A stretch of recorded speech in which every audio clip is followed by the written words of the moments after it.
നമസ്കാരം. മലയാള സിനിമയിൽ ഒരു കാലത്ത് അടക്കിവാണ നടനായിരുന്നു ദിലീപ്. ജനപ്രിയ സിനിമകളുടെ മേക്കറായി ദിലീപ് അന്ന് സിനിമാ നിർമ്മാണത്തിലും വിതരണത്തിലും അടക്കം എല്ലാ മേഖലയിലും കൈവച്ചു. ഒരു സാധാരണ മിമിക്രി കലാകാരിൽ നിന്ന് ഉയരങ്ങൾ കീഴടക്കി മലയാള സിനിമയുടെ മുൻനിരയിലെത്താൻ ദിലീപിന് അധിക കാലതാമസം വേണ്ടി വന്നില്ല. ഇന്നും ദിലീപിന്റെ വിശേഷങ്ങൾ അറിയാൻ ഏറെ ഇഷ്ടമുള്ള പ്രേക്ഷകർ ഏറെയാണ്. ദിലീപിന്റെ ഓരോ പഴയ സിനിമകൾക്ക് ഇന്നും ഒട്ടനവധി ആരാധകരാണുള്ളത്. എന്നാൽ മറക്കാനാകാത്ത ചിത്രമാണ് സല്ലാപ. ദിലീപിന്റെ ജീവിതത്തിൽ മറക്കാനാകാത്ത ഒന്ന്. ലോഹിത് ദാസ് ആയിരുന്നു ചിത്രം സംവിധാനം ചെയ്തത്. ഇപ്പോഴിതാ ആ സിനിമയിലെ ഒരു വാർത്തയാണ് വൈറലാകുന്നത്. മലയാള സിനിമാ പ്രേമികൾക്ക് ഒരിക്കലും മറക്കാൻ സാധിക്കാത്ത ഒട്ടനവധി കഥാപാത്രങ്ങൾക്ക് ജന്മം നൽകിയ കലാകാരനാണ് ലോഹിത് ദാസ്. തുടക്കത്തിൽ മറ്റ് സംവിധായകർക്ക് വേണ്ടിയും ഒടുവിൽ സ്വന്തം സിനിമകൾക്കായും അദ്ദേഹം സൃഷ്ടിച്ച കഥാപാത്രങ്ങൾക്ക് വെള്ളിത്തിരയിൽ വേഷപ്പകർച്ച നൽകിയ താരങ്ങളെ തേടി നിരവധി ദേശീയ സംസ്ഥാന ചലച്ചിത്ര പുരസ്കാരങ്ങളും എത്തി. മമ്മൂട്ടിയും മോഹൻലാലും ജയറാമും തുടങ്ങി വിനു മോഹൻ വരെ ലോഹിതദാസിന്റെ സിനിമകളിൽ നായകന്മാരായിട്ടുണ്ട്. ലോഹിതദാസിന്റെ തിരക്കഥയിൽ ദിലീപ് പ്രധാന കഥാപാത്രമാകുന്ന ആദ്യ ചിത്രം സുന്ദർദാസ് സംവിധാനം ചെയ്ത സല്ലാപമാണ്. മലയാളത്തിലെ നായകനിരയിൽ ദിലീപിന് ഇടം കൊടുത്ത ചിത്രം കൂടിയായിരുന്നു അത്. തുടർന്ന് 2000-ൽ ദിലീപിനെ നായകനാക്കി ജോക്കർ എന്ന സൂപ്പർ ഹിറ്റ് ചിത്രവും ലോഹിതദാസ് സംവിധാനം ചെയ്തു. ജോക്കറിന് ശേഷം ലോഹിതദാസും ദിലീപും ഒന്നിച്ച ചിത്രം 2006 പുറത്തിറങ്ങിയ ചക്കരമുത്താണ്. ഏറെ പ്രതീക്ഷയുണ്ടായ ചിത്രം പരാജയമായതിനാൽ ലോഹിതദാസിന് ഏറെ വിഷമമുണ്ടായിരുന്നുവെന്ന കാര്യം പല സിനിമാക്കാരും തുറന്നു പറഞ്ഞിട്ടുണ്ട്. ഇപ്പോഴത്തെ ചക്കരമുത്തിന്റെ ഡബ്ബിംഗ് സമയത്തുണ്ടായ രസകരമായ ഒരു അനുഭവം സംവിധായകനും പ്രമുഖ ഡബ്ബിംഗ് ആർട്ടിസ്റ്റുമായ ജിസ് ജോയ് തുറന്നു പറയുകയാണ്. സഫാരി ടിവിയിലെ ചരിത്രം എന്നതിലൂടെ എന്ന പരിപാടിയിൽ പങ്കെടുത്തുകൊണ്ട് സംസാരിക്കുകയായിരുന്നു അദ്ദേഹം.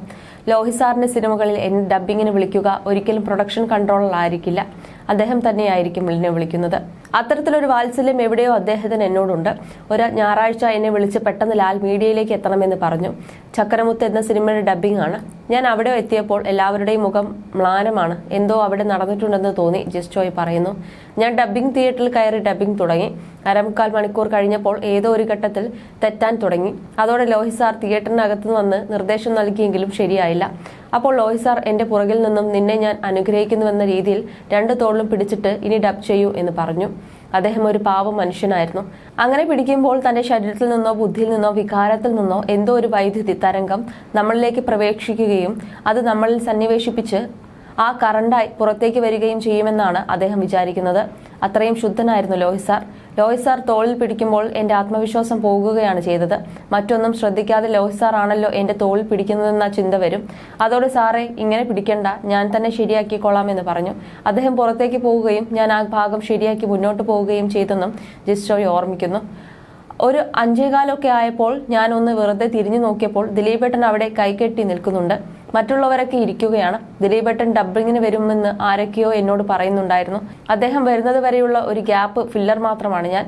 അതുകൊണ്ട് തന്നെ ദിലീപിനെ കണ്ടതും നിർത്താം സാറേ എന്ന് പറഞ്ഞു. എന്നാൽ എന്നോട് ഡബ്ബിംഗ് തുടരാനായിരുന്നു സാറിന്റെ നിർദ്ദേശം. 6 മണി 6:15 വരെ ഡബ്ബിംഗ് പോയി. യഥാർത്ഥത്തിൽ ദിലീപേട്ടനോട് പറഞ്ഞ സമയം 4 മണിയോ മറ്റോ ആയിരുന്നു. പാവം അദ്ദേഹം എവിടെയോ ഒരു പരിപാടി കഴിഞ്ഞ് എത്തിയപ്പോൾ 15 മിനിറ്റ് വൈകി. ആ ഗ്യാപ്പിലാണ് എന്നെ വിളിച്ചു കയറ്റിയത്. ഞാൻ തുടങ്ങിയതും ദിലീപേട്ടൻ വന്ന് കയറി. എന്നാൽ ദിലീപേട്ടൻ കറക്റ്റ് സമയത്ത് വന്നില്ലെന്ന കാരണത്താൽ എന്റെ ഡബ്ബിംഗ് തുടരുകയായിരുന്നു. ദിലീപേട്ടനും ലോഹിത് സാറും തമ്മിൽ വലിയ ബന്ധമാണ്. അതായത് ഒരു അനിയൻ ചേട്ടൻ ബന്ധമാണ്. അത്രയും പെട്ടെന്ന് തന്നെ പിണങ്ങുകയും ചെയ്തു. ലോഹിത് സാറിന്റെ ഹൃദയത്തിലാണ് ദിലീപേട്ടന്റെ സ്നേഹം. വേറെ ഏത് സംവിധായകനാണെങ്കിലും ദിലീപ് വന്നയുടൻ എന്നെ ഇറക്കും. എന്നാൽ അദ്ദേഹം അത് ചെയ്യില്ല.